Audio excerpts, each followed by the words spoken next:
உங்களுக்கு நிம்மதி உண்டாகுவதாக, தேவனுடைய இரக்கங்கள் அதிகமாவதாக.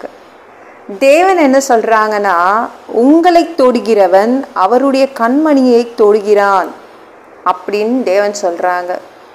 சில பேருக்கெல்லாம் தொட்டு பேசினாலே பிடிக்காதுல்ல, தொட்டு பேசுறவங்களே பிடிக்காது.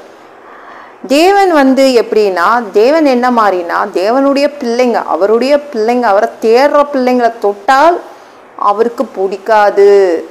அவ்வளோதான். தேவனுடைய பிள்ளைங்களை யாராவது தொட்டா அவங்க காலி. அவருடைய கண்மணியை தொட்ட மாதிரி.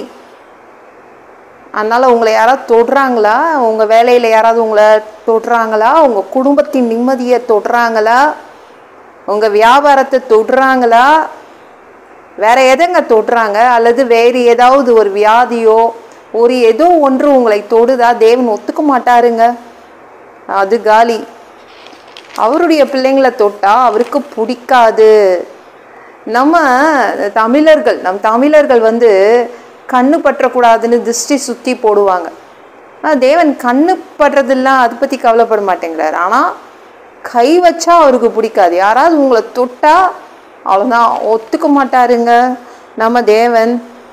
ஏதோ என் கை காலெல்லாம் ஆணி அடிச்சிங்க ஒத்துக்கிறேன், என் தலையிலெல்லாம் முற்கிரீடம் வச்சிங்க பரவாயில்ல, ஆனால் என் பிள்ளைங்களை தொட்டிங்கன்னா நீங்கள் காலி அப்படின்னு சொல்கிறாங்க.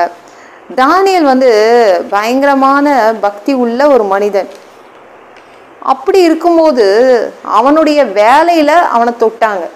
வேலையில் கூட சேர்ந்து வேலை பார்க்குறவங்க 122 பேர். அவன் வேலையை அவனை வேலையிலேருந்து தூக்கி போட்டுறணும், உலகத்திலேருந்தும் தூக்கி போட்டுறணும்னு நினச்சாங்க. தேவனுக்கு செம கோபம் வந்துச்சு. என்ன பண்ணார் தெரியுமா? தானியேல் 6:24 பாருங்களேன். தானியேலின் மேல் குற்றம் சாட்டின மனுஷரையோ வென்றால் ராஜா கொண்டு வர சொன்னான்.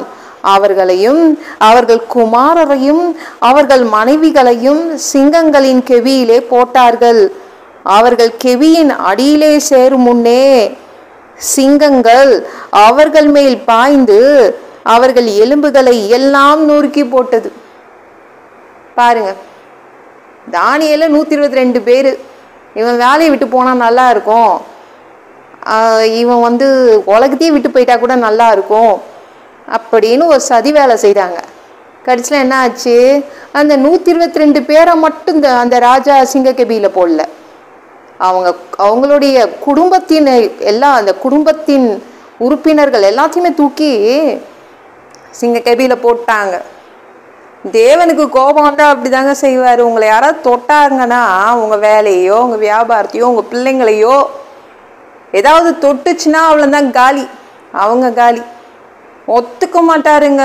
சிலுவையில் அவர் மற்றவங்க தொடுறதுக்கு அலோவ் பண்ணார், அவரை குத்துறதுக்கு அலோவ் பண்ணார். ஆனால் உங்களை தொட அவர் அலோவ் பண்ண மாட்டார், அனுமதிக்க மாட்டார்.